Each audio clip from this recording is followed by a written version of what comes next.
এদিকে শরীয়তপুরে পদ্মার তীরে হাট বসিয়ে বিক্রি হচ্ছে ইলিশ। কম দামে পাওয়ায় ভিড় করছেন ক্রেতারা। প্রকাশ্যে এমন কারবার চললেও প্রশাসনের পদক্ষেপ নেই বলে জানান স্থানীয়রা। যদিও আইন অমান্যকারীদের বিরুদ্ধে কঠোর ব্যবস্থার হুঁশিয়ারি মৎস্য কর্মকর্তার।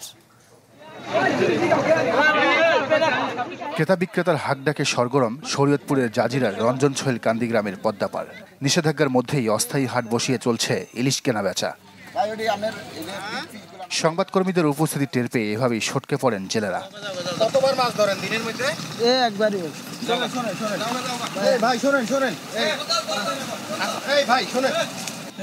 সকাল 7টাতে 10টা ধরে বেচা কিনে।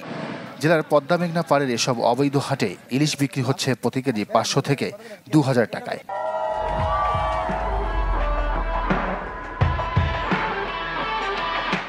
কিনতে ভিড় করছেন ক্রেতারা।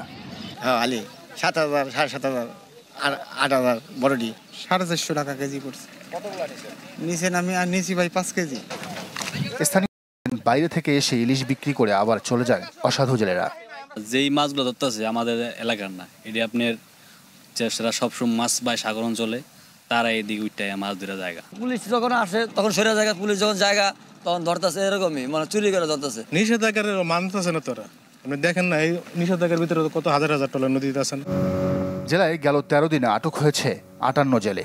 নিষেধাজ্ঞা অমান্যকারীদের বিরুদ্ধে আরও কঠোর হওয়ার হুঁশিয়ারি জেলা মৎস্য কর্মকর্তার। আমরা এটাকে প্রতিহত করার চেষ্টা করছি। আমরা ওখানে 3টা মোবাইল কোর্ট করেছি গত 3 দিনে। আজকে সকালেও আমরা সেখানে 7 জনকে জরিমানা করেছি।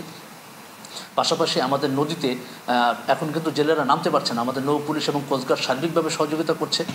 সরকারি নির্দেশনা অনুযায়ী 4 অক্টোবর থেকে 25 অক্টোবর পর্যন্ত ইলিশ ধরা, বিক্রি, মজুদ, সংরক্ষণ ও পরিবহন সম্পূর্ণ নিষিদ্ধ।